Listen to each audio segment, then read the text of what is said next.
یہ یاد رکھیں گے یہی لوگ تھے جن کو جنرل مشرف نے جب اپنا مارشل لا لگایا 99 میں تو ساری قوم کو بتایا کہ ان دونوں پارٹیز نے کتنی کرپشن کیا ہے. مجھے جنرل امجد نے جو پہلے نیب کے ہیڈ تھے ہمیں باقاعدہ بتایا گیا, اس نے ڈیٹیلز دی کہ ان دو پارٹیز نے کتنی کرپشن کی, ان کے پیسے کتنے باہر پڑے ہیں.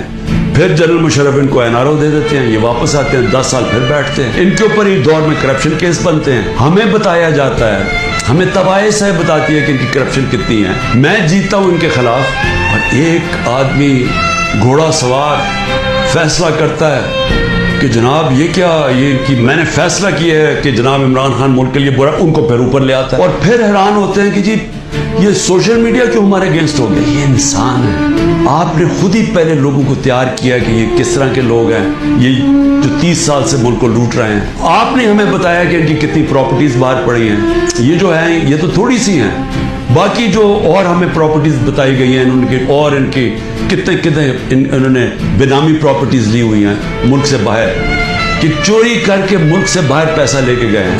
آج یہ محب وطن بن گئے ہیں اور عمران خان غدار بن گیا ہے جس نے اپنی ساری باہر کی کمائی پیسہ کما کے سب کچھ بیچ کے آج پاکستان میں اپنے نام پہ ہے. وہ غدار ہے.